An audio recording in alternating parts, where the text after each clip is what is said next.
Welcome to Living History, Our City Beautiful. I just want to make a note. There's a lot of people here for this event, and we had no idea when we were planning it that something like city planning or the group plan of 1903 would be such a sexy topic for people. So we wanted to thank everybody for coming out. We especially want to thank, there's at least one couple here on a date, and if we could give them a round of applause. Hopefully urban planning works out for you too. My name's Andrew Samtoy. I'm the host of Civic Commons Idea Stream. I will be moderating the discussion of tonight's discussion of the group plan of 1903. Living History was a series that we thought of, and what the explicit goal of it was to put together talks where we looked at issues or things that have happened in Cleveland's history and brought them forward to today. We actually wanted people to understand what's happened in the past and how that impacts them today. The goal tonight is for everybody in the room that's listening to walk out of here feeling like they know more about the planning of Cleveland and its history than anybody else that wasn't here. We want you to understand the decisions that were made over 100 years ago, how those decisions changed Cleveland, and we want to give you a greater context to understand how the city planning decisions being made now impact Northeast Ohio long after this room, everybody in this room is gone. To help us do that, we have an amazing panel. First, Jennifer Coleman has managed the design, bidding, and construction of a diverse array of building projects. She runs Jennifer Coleman Creative LLC, which is dedicated to improving life in the city through smart design. And you may have heard her through City Prowl, a company that produces urban walking tours. There's a really good one of downtown Cleveland on my iPod right now. She's the chair of the Cleveland Landmarks Commission and the Downtown Flats District Design Review Committee, and she was also on the 2010 Group Plan Commission. So could we give Jennifer a round warm of applause?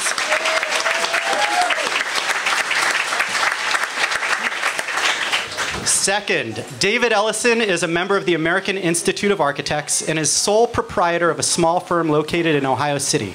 He's currently the president of the regional chapter of the Institute of Classical Architecture and Art, served as the resident architect of the Cleveland Public Theater from 1990 to 2010, and he helped organize the early stages of what eventually became the Gordon Square Arts and Entertainment District. And he ran for the newly created elected office of Cuyahoga County Executive as a member of the Green Party. Can we give David a round of applause? And last but not least, Steve Rugari. I'm pronouncing that right? Steve Rugari is an associate professor with Kent State's College of Architecture and Environmental Design, and he teaches urban history and theory at the Cleveland Urban Design Collaborative and upper division courses in architectural history and theory. He's coordinated the Master of Urban Design capstone project at the CUDC, and he's advised the Cleveland Design Competition since its inception. So could we give Steve a round of applause? Now, this is a big topic. We're sorry we started a little bit late where we're getting some of the technical stuff together. We're going to briefly outline how Cleveland was first planned since it started, get into how and why the group plan was developed, discuss the ways that that plan was implemented and changed, and then talk about the present and the future. 3 housekeeping items. We're going to have slides and images. They're broadcast behind me, the panel. Not all of them are going to be discussed, so we're going to be flipping around a lot. I'm sorry for that. We're going to aim for an hour discussion, then have Q&A. So if you have questions, please hold on to them. And then the mic is right over there, so we're going to ask you to come up at the end. And we're recording, so when you do have your questions, please angle yourself so you are at that mic. So without further ado, we're going to begin. So starting in the 1790s, we're going to cover about a century to 1893. And Steve, could you describe to us what city planning was like in the first 100 years or so of Cleveland's history? Sure. City planning in the 19th century didn't really exist as a field. Closer? Okay. City planning in the 19th century didn't exist as an independent field yet. Most of the time, decisions were about basic utilities, things like laying out the streets, making property lines, Often, if there was any central planning, it was around sanitation issues. So engineering water systems, fire systems, things like that that were absolutely necessary to making the city function. But the notion of the city as a kind of aesthetic object, generally in the 19th century in America, not always, but generally took a backseat to enterprise, to getting places where business could be done, where industry could be established. And it's happening in a context generally of pretty wild swings of boom and bust in the economy. So lots of debt, lots of new industry, lots of new development, and then there'll be a panic. It was very hard for city governments to keep up with all of that. And the result was what we generally think of as a kind of free-for-all in urbanism. Again, probably an overgeneralization, but not too much of one. And so, David, when you hear free-for-all in urbanism, what's the sort of, well, like, could you paint a picture of Cleveland, besides the one that we see behind us? What did it look like? What did it smell like? There was a small... I'm going to start differently than that. Sure. I think there was a small-mindedness of the plan to begin with, the plan of Cleveland. Moses Cleveland, when he came here to lay out the city, laid out Public Square and a few streets around it, and hoped one day the city would be as big as his hometown in Connecticut, Windsor, a town of about, I don't know, 1,700 people. And that's the plan of Cleveland up until the turn of the next century, and it was a free-for-all of real estate speculation and subdivisions. And Steve described it pretty well.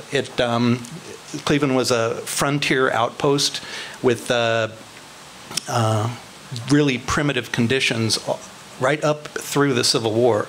So it's only really after the Civil War that Cleveland's population begins to really boom, and all these subdivisions and street layouts start filling up and getting really packed. And things like the oil refinery and the steel foundries and all of the coal that was being burned to run ships and trains, it's filling the air with dark smoke. All of the buildings, no, not all of the buildings, but the buildings were getting covered in this soot. A lot of red brick buildings, a lot of Ohio sandstone buildings that would grab this soot in the air, the oily soot, and just grab onto it. And it made the city really dark, really dirty, and it would have been hard to breathe eventually. Now, and so Jennifer, with that, if the Civil War, we start booming. Civil War to 1893. The population's expanding. What was the tipping point when we started to say, you know what, we should start looking at something else, a different way of doing things? Yeah, the tipping point was actually the turn going into the 19th century. I mean, we just had a lot of unabated growth. It's just such a theme with the history of Cleveland that, you know, basically Moses Cleveland came here and treated Cleveland like we do suburbs, where it's just, okay, we're going to package everything, even that layout of the city, into buyable plots.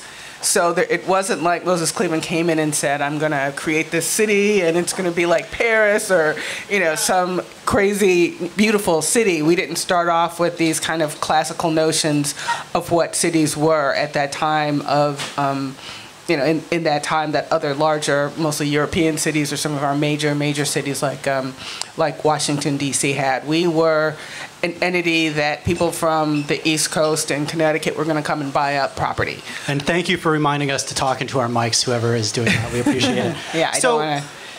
So just generally to continue that, so we ended up being really more expedient in development. We held that a little bit more in as a motivating factor than sort of city making, if you will, or the grand idea of city making.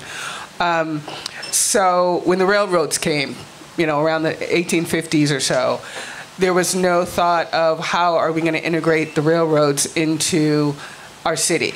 It was just, hey, railroads, you're going to give us a lot of money. put your lines where you want them to. So they came in and they picked the line, which was great for them, which is right by the lakefront, and right sort of bisecting East 55th and going towards Woodland, and putting the railroads kind of coming up north and then all meeting close to our core as the railroads too coming up from the south. So and there was great emphasis on development rather than planning itself. It was an emphasis on getting money. Okay. And what happened, which was good for commerce, is along those railroads, not just the railroads themselves, but we started to have a lot of industrial uses. But any housing, any sort of livability locations, where people didn't want to live next to, a foundry or a industry that was fed by the railroads. So those neighborhoods started to degrade. People started to move away from them, and so you look at areas like Woodland and East 55th, and you see the problems, but those problems were started 160 years ago. So by the turn of the century, 1900s, those problems really started to entrench, and we had the pollution and the smell and the sound of railroads, very active railroad system. So that really started to make itself known at the end of the century, and ideas, concepts, we'll talk a little bit about the Chicago Exposition, but those ideas started to root themselves within architects and planners and the powers that be of how, and then you had the fact that we were the 10th, 9th, 8th, 7th, 6th largest city, so we started to think at that point about what is a city, what is a modern, or in that case, a 20th century city, and how can Cleveland reflect those ideals? Okay, and Steve, when did we start to see a better way of doing things? What was that? It really is the 1890s, what we call generally the progressive era, where you see discussions about recalibrating between public good and private good in the city.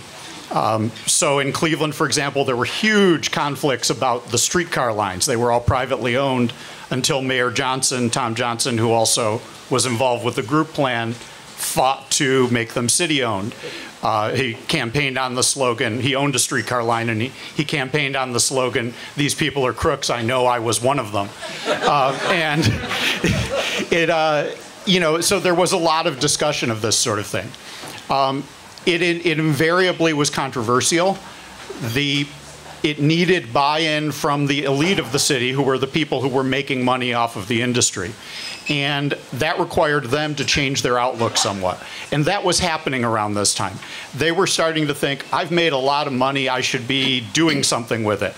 And often that meant an art museum, or the orchestra, or a university, or all of those kinds of things. And the outlook changes somewhat, and you can start to get alliances between civic reformers and people with money.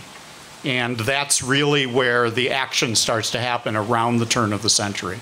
And Jennifer did mention the Chicago Columbus Exposition. And David, I was hoping you could start with talking about that and what spark that gave to us. The World's Fair in Chicago in 1893 was held in commemoration of the 400th anniversary of Columbus's landing in the Western Hemisphere. And it brought hundreds of thousands of people to Chicago to see the exhibits from all over the world, and including exhibits of Native Americans and Africans and Samoans, and they would have these stalls where we could, as American, the ascendant Americans could see, the rest of the world in, it's on exhibit. But also the fair had been put together quite quickly under the direction of Daniel Burnham, who was an architect who was a leader in the technology of the time. He was doing high-rise buildings. He had done a couple of, or his firm eventually did high-rise buildings here on Public Square around that same time.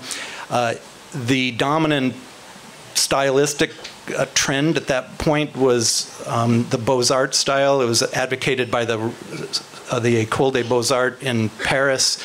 The leading American school at the time was MIT, that taught basically the same method of design. There were correspondence courses that architects could take to learn this way of designing, and it all involved the use of the classical orders. And even at that time in Chicago, a guy named Louis Sullivan insisted on doing his building in a different style, a more modern style. And of course, Frank Lloyd Wright worked in Louis Sullivan's office, but the dominant group was this group of Beaux-Arts architects, and they created the exhibition. Here it is at night. It would have been one of the first instances of electric illumination of these kinds of buildings at night. The arrangement of the buildings were sort of like you'd find in a European city, where there was a little bit more organization. The buildings were built along similar stylistic lines. It was a lot of fun. The fair went for a long time. It got extended. People had a really good time going into all these buildings, walking around the lagoons and taking boat rides and going into the exhibits. In fact, if you can imagine sort of a Disneyland experience, this is exactly what it was. People love this stuff. They love the fantasy architecture and the stimulation of the exhibits of the new machines and the ethnic, cultural, artistic displays. It was a lot of fun for these people, and they had a really good time doing it, going to the fair. And they had several of these fairs after that, and they had them before, so it was a popular thing for people to do. And in Chicago, people came from all over the country to come see this thing. A lot of people saw this, and so a lot of them were exposed to this white city, which was all done in plaster on top of wooden and metal buildings, and it eventually didn't last because it would erode in the rain. It eventually burned down after the fair had closed. And so that the people that went there included some of these leaders that Steve mentioned from Cleveland, who were saying maybe we need to do something else. And Jennifer, you look like you're going to jump in. Yeah, because it's a really interesting time, and especially with the World's Fair, is you have to look at where, especially the Midwest was. In the 1850s, if you look at pictures of Cleveland from like the 1840s, 1830s, it was still canal-driven commerce, and it kind of looked like the Wild West. Everything was wood. It would burn down, fairly often, and then they build it back up. And starting mid-century, we started to see a use more of masonry and stone materials. So the nature of the city started to really change. And at that time, we started to move into the Industrial Revolution, and we started to, really to some extent be like the Silicon Valley, when we had all these entrepreneurs in the industrial age come in and build all these, iron things and mine iron ore. And they started to become very rich, and they started to travel, and they traveled to Europe. And so they really were kind of bringing back a culture that we didn't have. The whole nature of architecture changed from builders who sort of used those plans of what the classical order was, sort of a little handbook they used, to actually going to school for architecture. And that was something that was more East Coast, but it started to come west, to us. The same was true for Chicago, only Chicago was a lot bigger. But seeing the World's Fair, that was really bringing Europe and some of these classical ideas to sort of the regular guys to really kind of understand that. So it was both, the interest in a neoclassical style, a more traditional practice of architecture, and this money, these rich folks coming and bringing sort of a different type of culture. For instance, our arcade was based on someone rich went to Italy and to Milan and saw this beautiful galleria there, and that idea sort of transformed into the absolutely stunning arcade, our big arcade downtown. So those ideas started to come in and infuse themselves in the later part of the 19th century into Cleveland. Great, and we're going to take that as a spur to take a slight diversion from this whole this architecture thing. I feel like we have a structure, and I'd like to put a little bit of flesh onto it. What I'd like is, could you give us some of the names of the people back then that would go to, say, Milan and bring us back an idea for a building, or the people that were really pushing for what eventually became a group plan for Cleveland?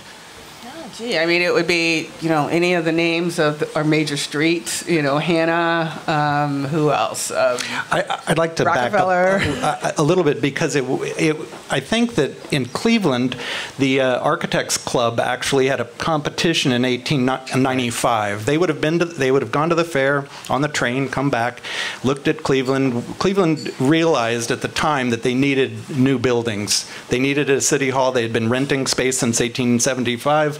The federal courthouse needed to be replaced. The county courthouse, not so much. They had added on about 20 years before. They wanted a board of education. Steve was talking about the development of city services. And the federal government needed a new it was clear that the federal government needed a new building here. At the time, all federal revenue came from customs. And Cleveland was a maritime city, a lot of foreign trade coming through here. And a wealthy city because it shipped stuff to foreign places also. So the Architects Club is really who starts agitating on this, and it was a couple of newspapermen who started having drinks and discussions and food around a bar. They organized a little club, and they independently went around to the various leaders in town, getting them agitated about this too. This is the best book on this subject is this book right here. There's an article in it by Walter Leedy. It really tells in detail exactly how this happened, and it was through civic activism that this took place. There was this great need for public buildings, and eventually the mayor at the time and the parks planner at the time proposed a group of buildings right along the lake. And who were they? A guy named Platt, I think, or Pratt or someone. He was the park planner. The mayor was McKisson, and you had people that were in charge of things like the Chamber of Commerce at the time, Myron Herrick, who there's also the political divisions that you had at the time between the Republicans and the Democrats. At the time, leading up to the formation of the Group Plan Commission and this idea, McKisson, the mayor of Cleveland, was a Republican, and Tom Johnson was elected as a Democrat. So you had both parties eventually being in favor of building these buildings. The park, there was a struggle between the business leadership represented by the Chamber of Commerce, Myron Herrick and the Republicans, and so the city leadership that wanted to do a grand plan. The business leaders really wanted an economical plan, and so the city park planners thought that the land up against the lake, overlooking the lake, since it was the least valuable of any land in Cleveland, was the proper place to put it, and the Chamber of Commerce backed that. And this is actually fairly quick. Samuel Mather, he was also a businessman, but he was a city founder or a descendant of city founders. He proposed an axial connection between Public Square, where the new federal building was going to be built, and the lake. And what do you mean by axial connection? Well, it was called Wood Street at the time. I think it runs right on the west side of the mall. That's roughly where Wood Street was. And they would make that a boulevard up to the lake, because there was this disconnect between the center of town at Public Square and the lakefront property that was more affordable. And when Tom Johnson got elected, he didn't like this plan so much, and he asked Arnold Bruner, the architect of the federal building, to prepare a plan that would make a bigger connection between the federal building on Public Square and the lakefront property. And so they widened the boulevard even further. And if there was someone responsible for the mall, it might be Samuel Mather, or then maybe Arnold Bruner, and then Daniel Burnham gets the credit for it and the name for it, but it actually appears on earlier maps as this major connection between Public Square and the lake. Okay, and we're going to have to move quickly on. We already are running out of time. There's so much to cover. So, Steve, could you? We're going to have to move on to the group plan. and how we got to it. So, Steve, could you get us to the group plan and tell us how that came about? Sure, we're most of the way there.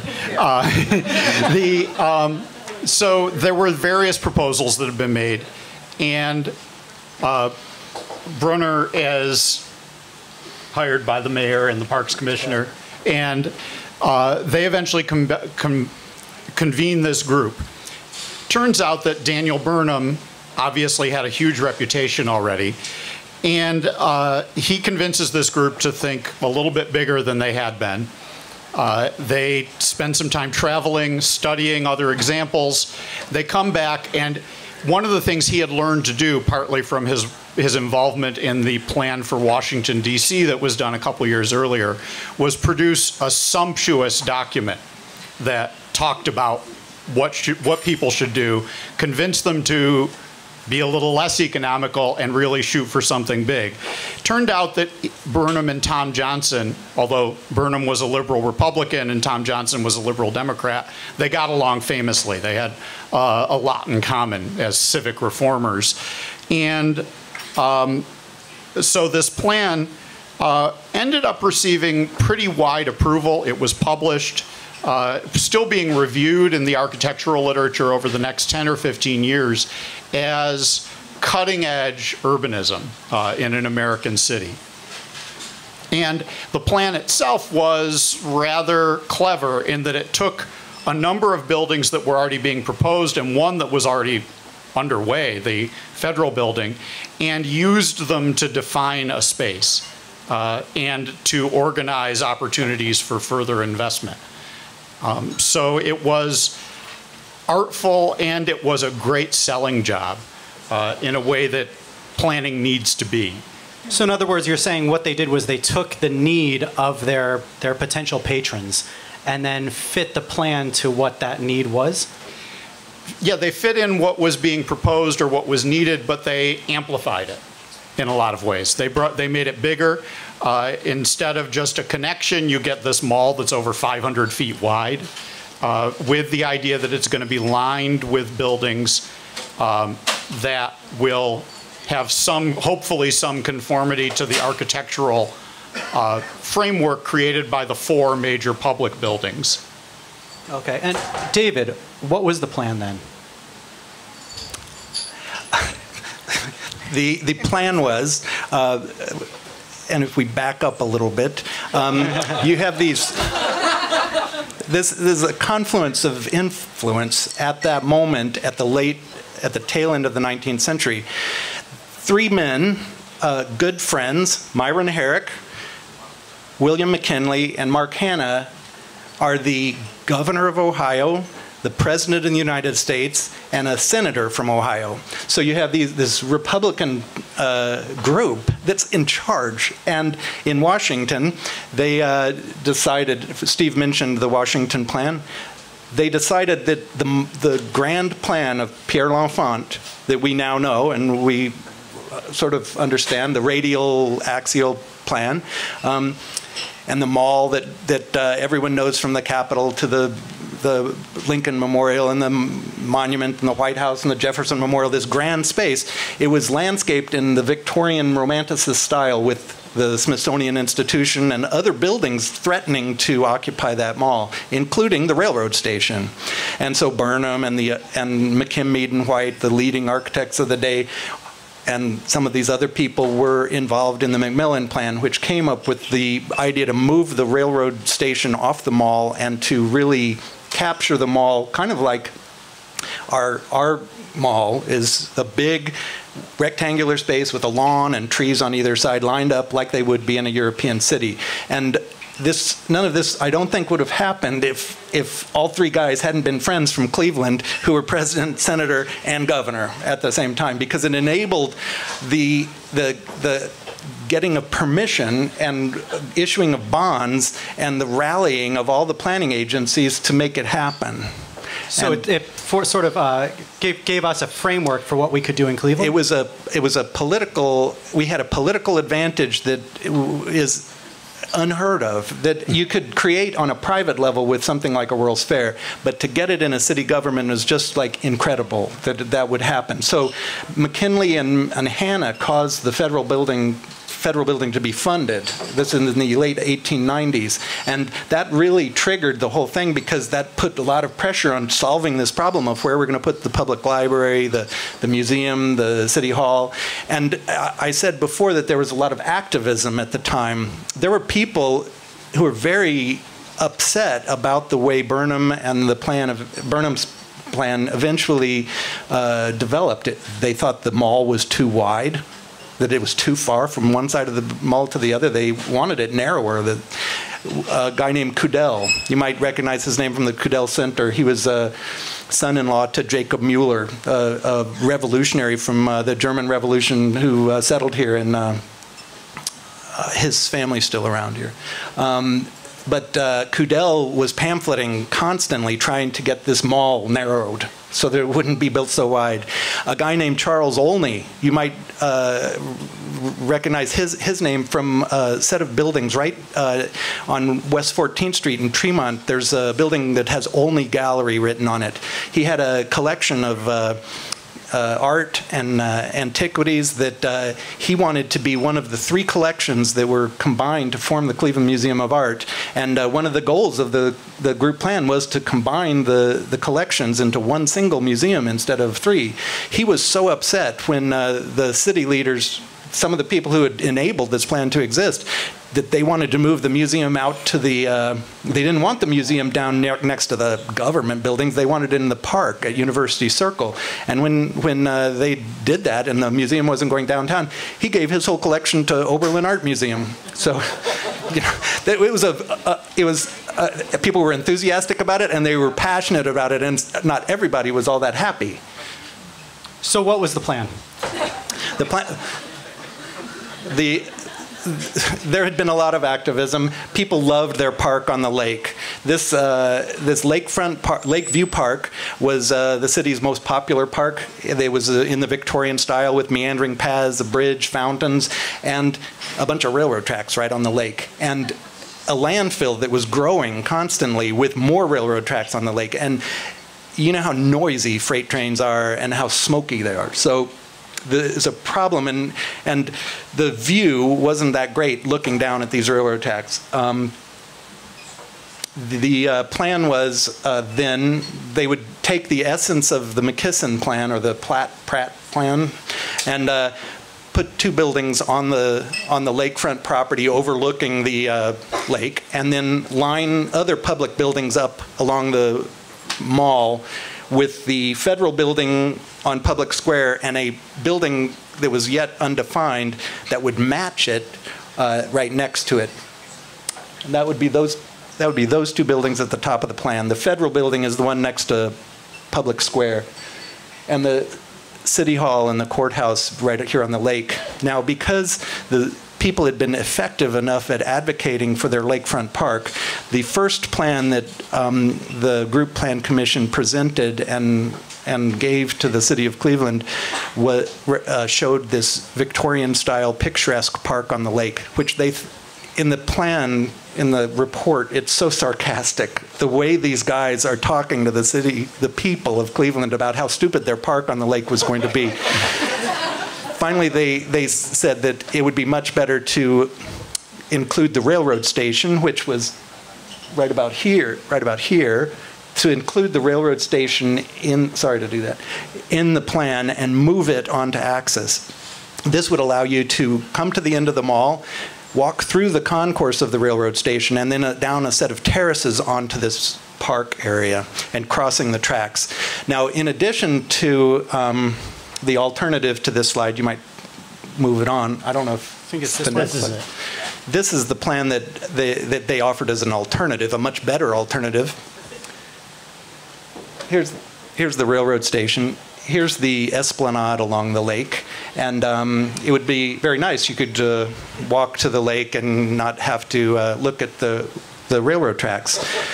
And also, a big part of the description of this plan is a wall that would be at the end of the mall on right there. there, and you can see this in the view of the plan from the north. It's a wall that would keep us from having to look at the lake and all the railroad traffic on the lake. And it's clear in the image of the perspective rendering. This was part of the City Beautiful's idea that they would screen off and wall off the view of industry, because we wanted things to be pretty. And one of the sort of funny things we think about the City Beautiful movement is how much they were interested in the aesthetics and could not appreciate the industrial view, which probably pretty raggedy, actually. And so, Steve, what happened after this was presented? Well, it was, as David said, the politics were very good. Pretty much the entire civic elite was on board, and things got off to a pretty good start. And then, as happens with city plans, things started slowing down. The three of the buildings were built relatively quickly or in succession, starting with the federal courthouse, then the county courthouse, then City Hall. Then the public library kind of sat on its hands for a little while. Meanwhile, of course, we're getting further along, and there's a lot of discussion about this train station. The train station is really central to the plan in a lot of ways. If you think about that immense space, and you think about the number of people who arrived in Cleveland and left Cleveland on the train in that period, that space starts to make sense. If you imagine 2 hotels operating 24 hours a day, flanking that space or something like that, it would be the gateway to the city. There was always a logistical issue because many of the train lines came from the south, and going somewhere near Public Square would be a lot better for them.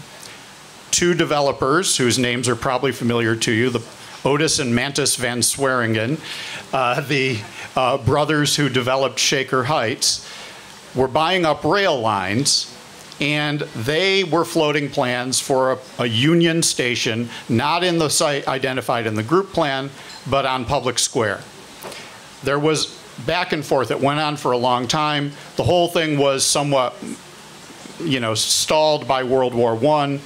Ultimately, in 1922, the decision was made, there was a vote, to build the Terminal Tower Complex, or what became the Terminal Tower Complex. So the big hotel went there, the big office building went there. Meanwhile, the city was also building on the mall. They were building the public auditorium. And at the same time, and I was surprised to find out, there was a lot of land still to be acquired. They had not purchased all the land that formed the mall. There were still buildings on parts of it. And that was true up into the mid-30s. So like a lot of big urban projects, it slowed down, and that allowed people to chip away at it a little bit. And obviously, not having the train station, while they had presented an alternative that didn't have the train station from the point of view of activating that space was pretty crucial.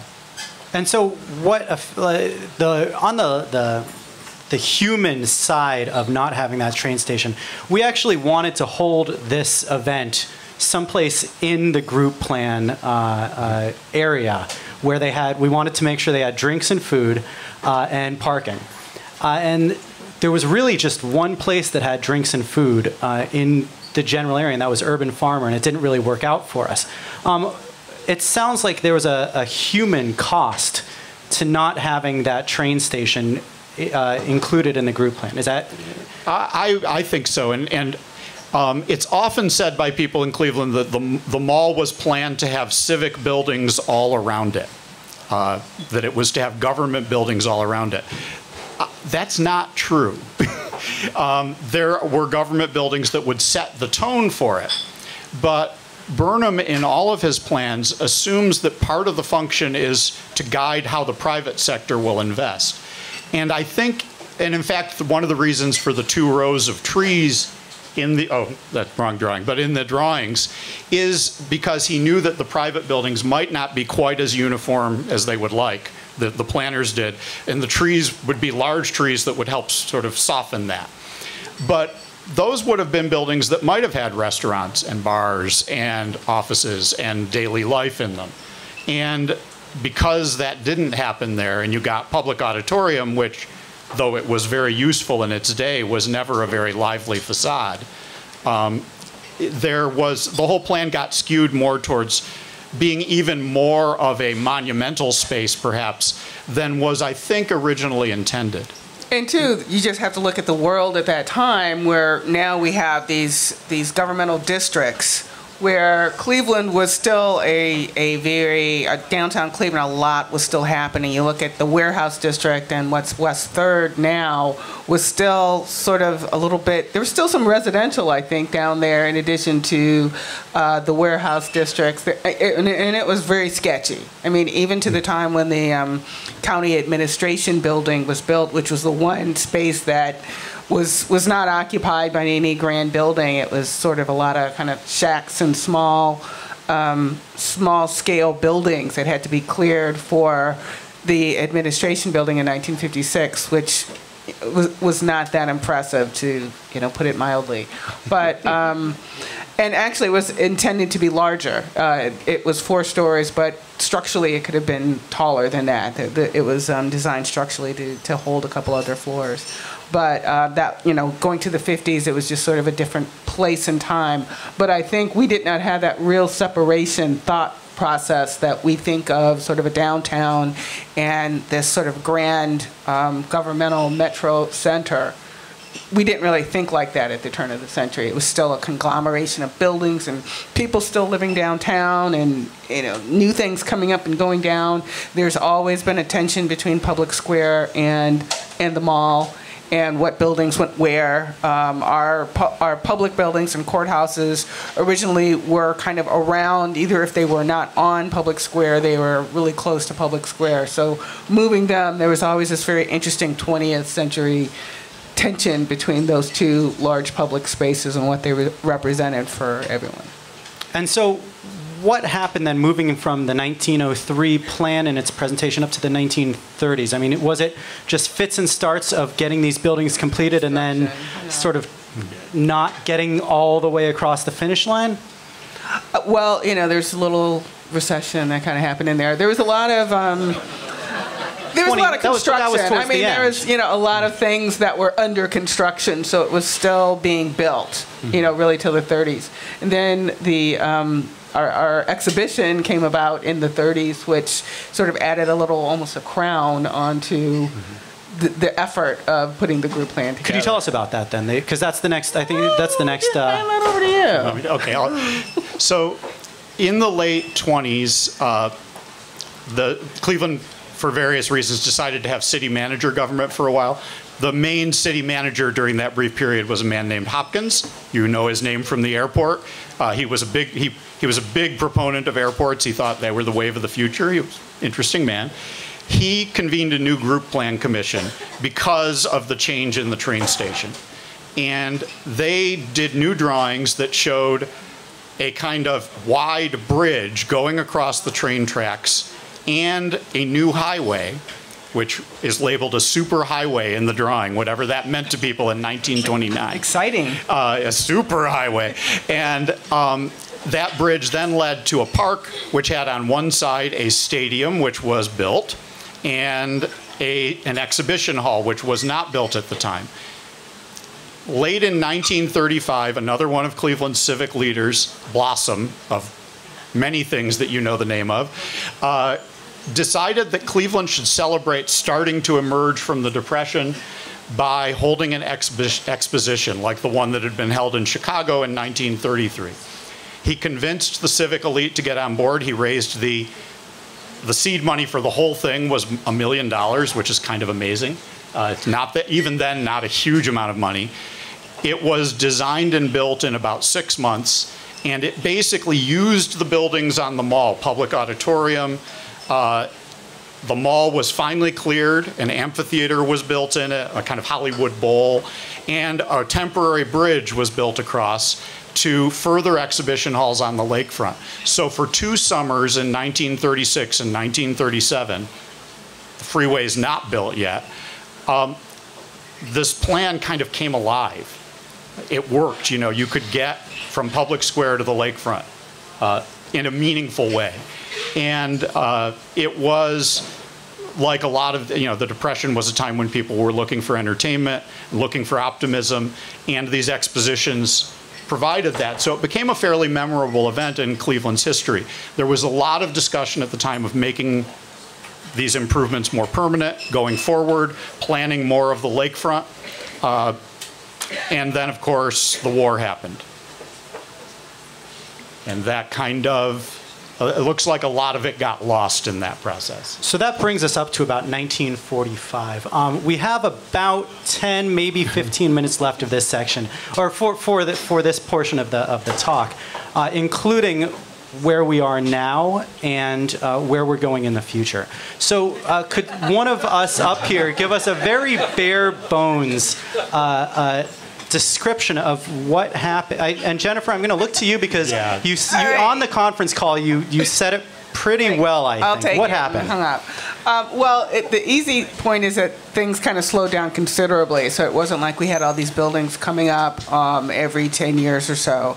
The change from 45 to about 60, early 60s, things were relatively calm. There was a need for a convention center downtown, so the mall was effectively dug up at that point, and we had our convention center put underneath the mall and connected to the public auditorium. So they put sort of this little box, I don't know if we have a picture, on the western side of sort of modern box on the western side of the public auditorium. We had the county administration building that was put up. I don't really know a lot of the story. No one seems to kind of, it went away. There's almost everything on the internet went away with it. I don't think people will know that there was that building there. Everybody kind of disavows it. Yeah. Yeah. So, things kind of stayed at that point. Really, one of the next developments was in 77, or I guess 74 to 77, which was the, I'll let you talk about the Erie View Plaza, but which was our another major development, urban development initiative. But with the Justice Center, they actually, that building was oriented in a way that it has a cross-access on the mall. It was literally, I was kind of walking around one day during the construction. I was like, oh my God, everything lines up. That entrance on West 3rd on Ontario lines up. The portal, the big 70s sculpture there lines up. So that was something in the group plan. We said we need to acknowledge the fact because there's actually planning here. The BP building in the early 80s, that also nods to the mall. It's not that wonderful of a skyscraper, but it is very nicely sited so that it acknowledges Public Square, but also it's on axis, it's at terminus on the southern portion of the mall. And then we went through, 20, 25 years of what to do with the convention center, which had little potential locations all over the place, and finally they settled on redoing the location that we had. So at that point, when that was almost kind of the start of Cleveland's latest renaissance, and in 2010 there was a group plan. I don't know, at this point we were at the third or fourth group plan commission that looked at the connections, knowing that we had the mall redo, the convention center redo, we were putting a new building finally on the western side with the medical mart. So those type of buildings called in place some real planning and some sort of foresight as to what these type of projects that were coming along were really going to do for the city of Cleveland. And the group plan really looked at ways that our public spaces were going to go forward, and how we can really use them for the enjoyment and use of the citizens, especially our public spaces, which we hadn't put, frankly, we haven't had a lot of love for our public spaces maybe since the outset. And you're talking about the 2010 group plan commission that you were on, that you served on. Right. Right. So we looked at, I was, as an architect and designer, I was clearly on the public and urban design committee, subcommittee. There's a finance committee and a governance committee and a public engagement committee. And so we looked at, with different architects and planners at what the spaces, what the mall can really be, how will it be used. We looked at connections in terms of how it connects to Public Square, which was still another project that we've gone through a couple of iterations since the 90s, I think serious iterations of what Public Square could be and should be. Even our connecting spaces like Rockwell and East 3rd Street between the federal building, the federal courthouse, and Cleveland Public Library. So we looked at not just having a space, but how do we connect? How do people use? How do they get from point A to point B? So we had a set of documents put together, and it's fantastic that things are being realized. One of the other options that we looked at was the connection to the lakefront. And the idea of the pedestrian bridge came through. So that's still kind of in the throes of getting together as a project and figuring out how it's going to be built.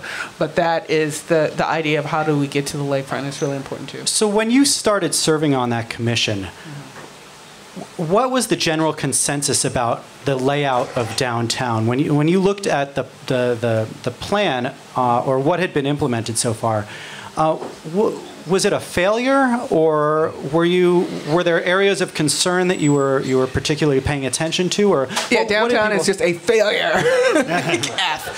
Absolutely not. I mean, the bones of downtown is, we have a lovely city. We have a lovely walkable city. It's compact. We're, getting from one side to the other is not that, hard of a deal. There are little tweaks. Again, that kind of overall vision, we just never had that sort of leadership collectively. I mean, there's been points in Tom Johnson, we've had points where people have looked at the nature of what a downtown is, but they're just one thing that the architects that came in said is, there's all these misconnections, like the access from the center of Public Square to the fountain is just off, by a couple of feet. And it's just, especially if you're an architect or designer, you look at that and you just start twitching because it's just off.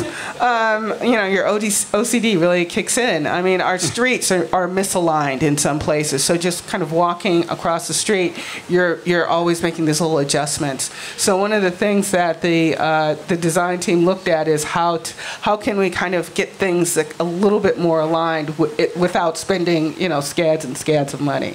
So that's why the idea of connections.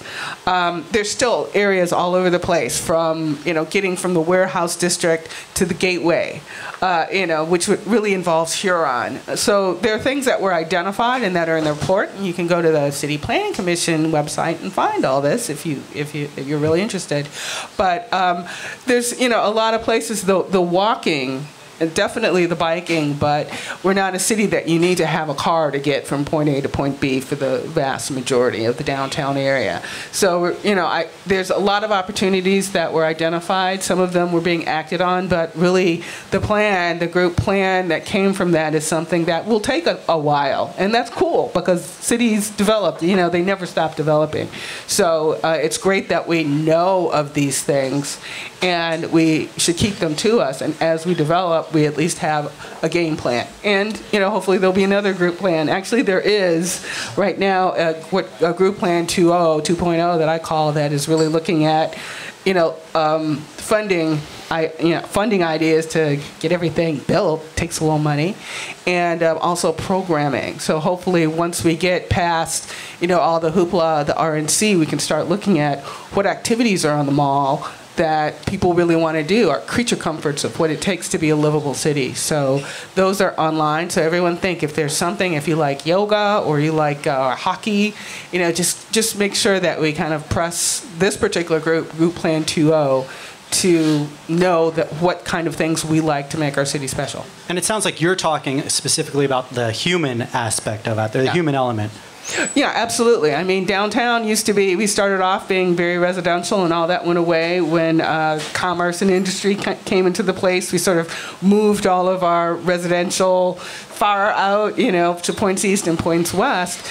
But, when we started to see development in the warehouse district, that was the first time in 100 years where we had people living downtown. But it was still, that population is moving and growing and having kids and empty nesters and all kinds of wonderful things that we don't think of. Cleveland, when I was a little kid, it was a 9-to-5 town. And you go downtown, and that's where your dad worked, and then they got on either their car or got on the Rapid and went home. So now, home is downtown. It's a neighborhood. It's that's our national obsession right now is urban cores and living, not just working in the urban core or going to a baseball game, but actually living. Looking for a place for a dry cleaner or taking your kid to a fountain for a couple hours. So it seems very simple, but it's actually a very complex paradigm shift in terms of making our city something different and wonderful. Okay. I was told that we have an absolute hard stop at 9 o'clock. So if you have any questions, I'd ask you to start making your way up. The microphone is right here. And I'm going to ask one more question, and then we're going to go to the audience questions. So what now, just from each of you, how do we see the group plan of 1903 in the context of how Cleveland is being lived today? And Steve, we're going to start with you because you're closest to me. All right. That's a hard question to answer, I think, for some of the reasons that Jennifer just alluded to. The way we do planning now is very different. We're often stitching together rather small gestures, pieces of historic preservation, little projects that maybe bring things together better, maybe add some amenity. In a sense, the whole make no little plans thing goes out the window. That was Burnham's favorite phrase. Little plans have a lot of value. So what the group plan means, we have to make it mean something. And part of what it means is, I think, related to what it meant in the first decade of the last century. It was about a shared commitment to the public good. And that is an issue that's still really relevant. Burnham and the City Beautiful movement are often criticized, as David mentioned, for being purely focused on aesthetics. And at one level, there's some validity to that. But we know from things that didn't get into his plans in some cases that Burnham had a very strong social conscience, for example. He was very concerned about all the people who wouldn't necessarily work in those grand buildings. And he thought, rightly or wrongly, that making that big monumental space somehow would lead us all to work harder on behalf of everyone. So I think that, in a way the group plan is unfinished spatially, but it's maybe unfinished spiritually as well. And that may be the more interesting challenge right now. I look at the group plan as the time when we literally, in our development and our culture of expediency up to that point of let's get things done real quick so we can, make more money and grow and grow. Looking at the fact that we were approaching the 6th largest city in the United States, it was a time for us to really think big and grand. And I think it might have been the biggest, grandest movement and mental for social reasons, but also for city, planning reasons, civic reasons, that, we had so much hope at that time. We built this big, wonderful place because we thought we deserved it. And sometimes we still lose that thought of us deserving greatness in the city and boldness to show that we are great. So, that's why it's just like complete optimism on my part. I like the phrase deserving greatness. So, David, your final thoughts. I think that with the increase in residential population downtown, the mall of the group plan might finally be the park where parents and children and their dogs and can take a walk and play. That's what Burnham describes in the report of 1903. It's people using that as a park. So the idea that people live downtown is a huge thing that we haven't really experienced over a long period of time. Having the mall is a very useful place, and I really appreciate the new convention center because with that ramp that goes up, we finally achieved the wall that was meant. And now I don't have to look at the Science Museum and the Rock and Roll Hall of Fame from the mall. It also redirects the attention of the mall back towards the two really lovely Beaux-Arts buildings that the city built, the Federal Building and the matching library. And to have that view in a big way with this big sort of amphitheater space, I think is huge. The other thing about the Group Plan Commission in the first place was that it had accomplished the goal of building the group of buildings or planning them, and that it really went on to form the City Planning Commission. And part of their goal was to build architecturally coordinated buildings at various nodes around the city and to connect them with parkways. And so we have Chester Avenue that connects downtown with University Circle, with classical buildings at University Circle and classical buildings downtown. And this idea of the metro parks that you can get from one point in the city to another. And I wish that we wouldn't talk about the group plan anymore because the group of public buildings already got built, and what we really need is this City Beautiful movement where where we actually do address these aesthetic problems of what it looks like when we get off the highway at any one of the entrance or exit ramps of the highway. When you come up to the top of those entrance ramps, it ought to say, here's Cleveland and we love the place and we want to be here. And we enter Cleveland even on our regular city streets, and it's not always the most beautiful place to be. And we could, as a city, do a lot more towards that. And talking about small ideas and small plans, one thing that did come out of the Great Lakes Exposition of 1936 and 37. That I think that is kind of a bizarre thing to have come out of it is the Globe Theatre in London.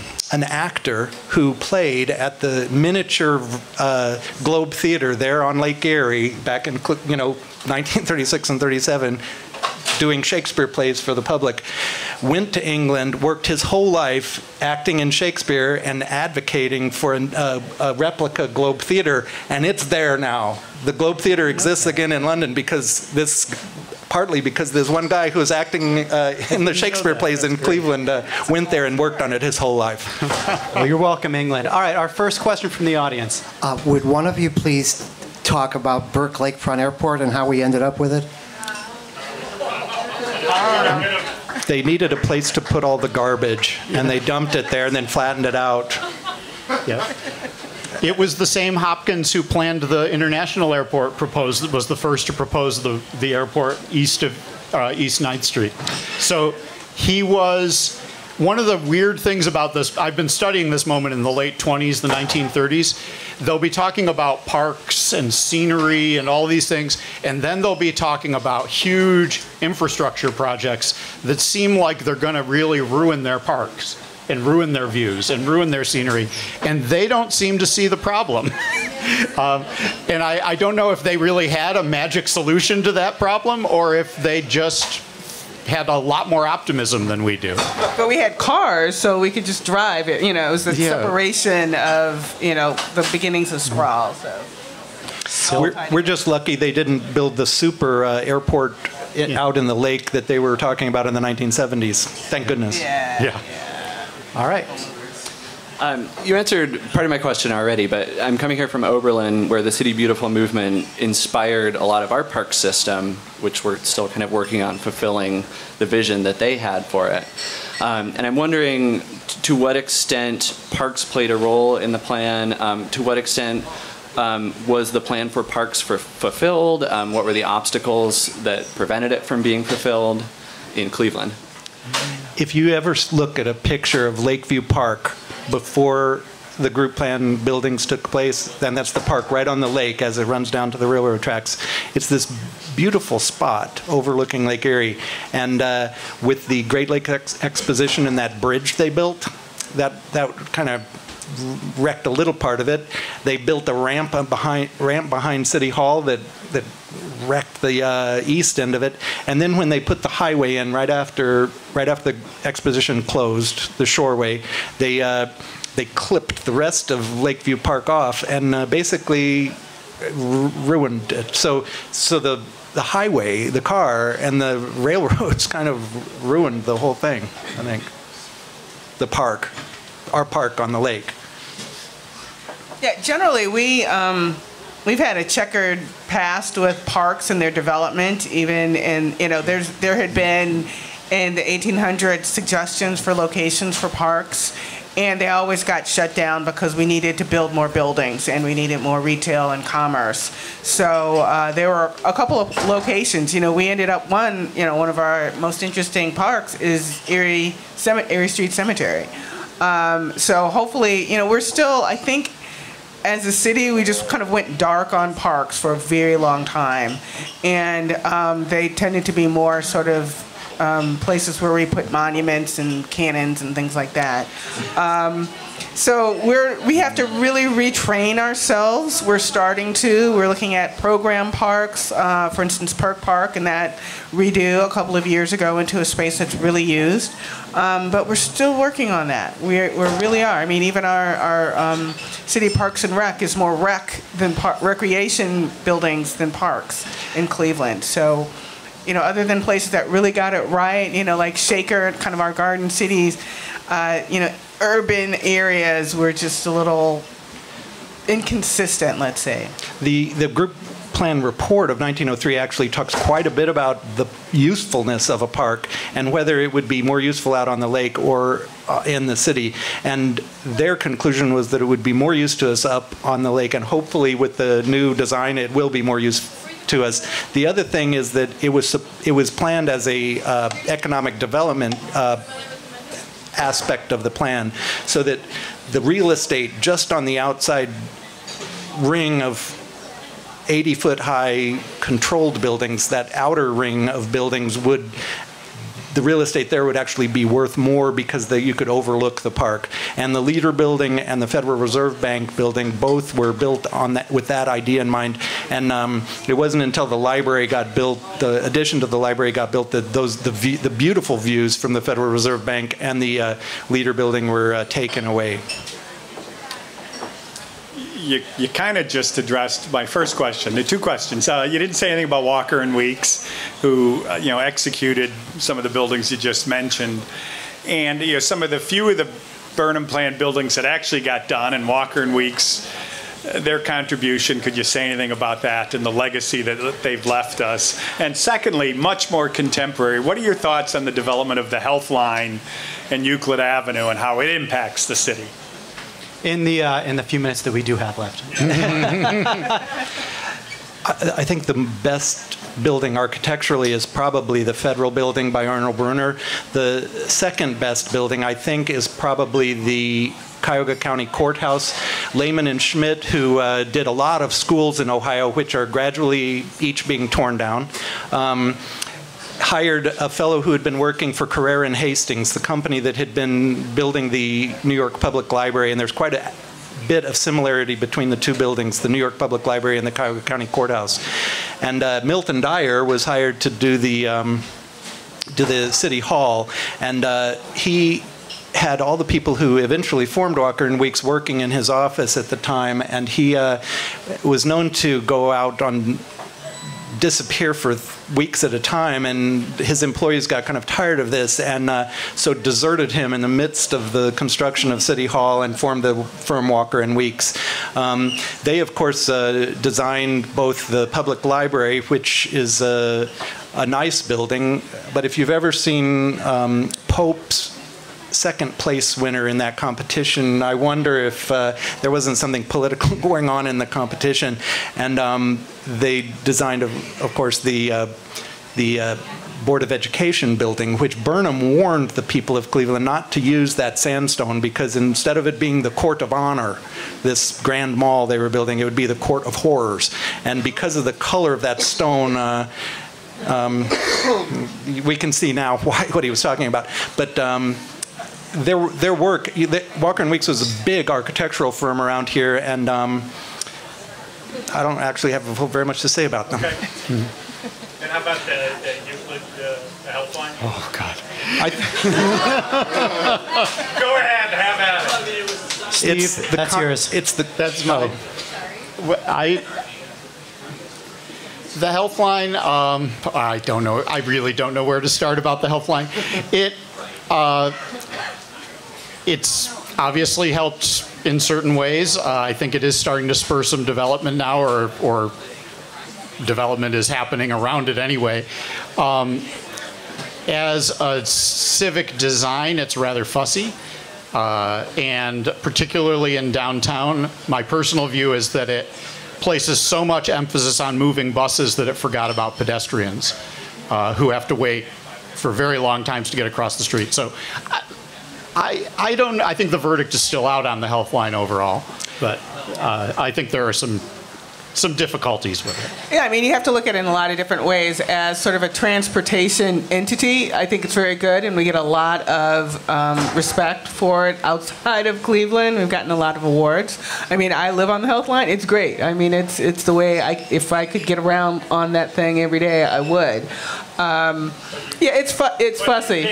I can get from, if I want to go east or points west. I mean, there's a very large conversation about public transportation in the city, and it's always an integral part. I do not want to start the rant on public transportation, and Cleveland and mostly Ohio's stance on that. But well, we will be having that conversation in the future. I'll bring my soapbox and start screaming and hollering about that. But it's great we have it. It could never be done under the administration that we have right now. It would be great to have even more of it in a larger scale plan. Again, a larger scale, grand scale for how people move around Cleveland. All right. Hi. I was wondering what changes you would have made to the 1903 plan to have a better city plan, or what parts that didn't get fulfilled that you really wished had been fulfilled? Great question. I think one thing that is specific to Cleveland and the time that is changing around is looking at the hotels that we have, the Board of Education turning into Drury, and also the plans that went into the Hilton. We're starting to have public activation on the mall. That was really a design directive so that people can start using it from the buildings that they're in. That was a complication of the type of buildings and, the world basically that occurred, that the buildings don't have that direct interaction. I don't think that's necessarily a failure. It's just sort of the development of cities and buildings and governments that occurred that had that impact. But it will be good to have people actually interact with the mall. David? I don't know where to start. The Justice Center, I think, is a big mistake. In the earlier plan, the criminal courthouse, the police department, the juvenile justice center were all along 21st and 22nd Street, and it would have been a better place to leave them. And putting a jail and the courthouse there next to the mall, I think, was a mistake. Another thing I think was a problem is locating such a big building like the public auditorium with its long wall against the mall, because it basically killed that side of the mall. And it really, if there had been zoning regulations that required smaller private buildings to be built along the edges of the mall, we'd have a variety of masonry storefront-like buildings with maybe apartments above or hotels above that we would still have today if that had been the directive. And they tore down a lot of historic houses and some crummier buildings to build the mall. You kind of wonder if this massive urban renewal, tearing down huge areas of the city, makes sense. We, I hope, learned our lesson with the Erie View plan, and that we don't do these major projects. I mean, the one thing about the Euclid Corridor project is that it's a big idea with a lot of complicated government funding and coordination that had to happen. In fact, one of the excuses that I shouldn't say it that way. One of the reason, one of the proposed benefits and stated buy-ins that led the government to fund the Euclid corridor was the fact that this big development was going to take place on East 9th Street and Euclid at the Ameritrust building. The county had bought the building and they were going to tear it down and build this new thing. And you know, that was a little bit disingenuous because we didn't let them do it. You know, and to have that sort of grand plan, you know, these big ideas that might be a little insensitive, that's the problem I have with them. But transportation, I mean, as long as it's not highways, I think is a really good way that we could, as a population, focus on how to improve things around here. Steve, just real quick, 30 seconds, 30. I'm going to time 15 you. seconds. One interesting thing is when you go into the Hilton, I toured it a couple of weeks ago, when you look out from the ballrooms, you see the Justice Center from up, and it has not aged well. It was always a snake bit project. So, you know, I looked at that and I'm like, oh, this isn't going to go well. We're going to get, in 15 years, we're going to get a new Justice Center or something else on that site. Because just everyone looking at, from the hotel, looking at, number one, a jail, but then a kind of sad building. It's not good for the city. Okay, so we only have a couple minutes left. We're going to do a lightning round, and I know you two have questions. So do you want to go first, and then we'll get to you, and then close? Yeah, perfect. All right. I had two, but I'll keep it to one, just in the interest of my other friend back here. But so my name is John Szymborski. I'm on the board of the Friends of the Cleveland Public Library. So I appreciate you guys taking your time out and giving us some interesting background on this information. My question to you is this: given the current state of the Eastman Reading Garden and the mall, how do you compare that to either what was originally envisioned or what you would like to see being done? The little park should have been built. The plain dealer who owned those buildings before the library acquired them as the science and the annex, those buildings should have been torn down, and that should have been a little park faced with the Board of Education, the Public Library, the Leader Building, and the Federal Reserve Bank. That would have made a beautifully scaled park and probably the real gem of the group plan that was never realized. And I think it was really unfortunate that the new Stokes wing of the library took the shape that it did. And I just wish the Eastman Garden was open when I occasionally need to walk through there and the gates are locked. And I wish the staircases down into Memorial Park Garage were not locked and that you didn't have to walk down the automobile ramp to get your car out. Jennifer? I will defer my time since I jumped in. Steve, any further comments? I love the Eastman Garden. It's a kind of textbook of a completely different way of designing public space. So it's really nice that we have it, and we probably would like to have a few more Eastman Garden-like spaces in downtown Cleveland. Pocket parks, Great.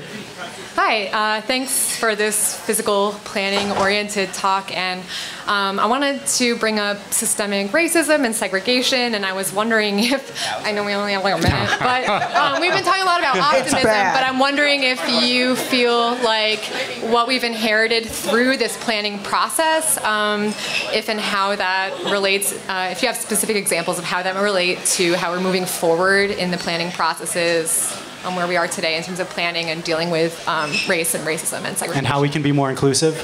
Okay. Yeah. Just last week, President Obama announced a new HUD policy, a formal HUD policy against the federally funded concentration of poverty. And what you have in Cleveland is the history of decades of federal housing policy that have created economic and racial segregation in a big way. And our highway project, I mean, when the three of us were talking about this earlier, the whole subject of the Shoreway came up, and we had several images of the Shoreway and the way it puts a wall between Lakeview Terrace and the rest of the city. And this is the worst sort of architectural effect we could possibly have. We have about 30 seconds left. If anyone else, I should look. Yeah, there's nothing I can say in 30 seconds, but one good thing is that within the planning profession, equity is coming back into the picture. We had, it was sort of in the 60s, and actually one of our planning directors, Norm Krumholtz, was sort of the king of looking at equity planning. It's starting to, the pendulum is coming back. We've got a lot, I think, with development of cities. There's an issue of the haves and have-nots and how things are going in opposite direction. And I know the city is committed to looking at equity to make sure that, you know, all the boats get lifted as opposed to in an unequal way. And we can only push for that as citizens to make sure that happens. Because if it does, we're an unsuccessful city. And I want to say thank you to everybody who came out. And a special round of applause for our speakers.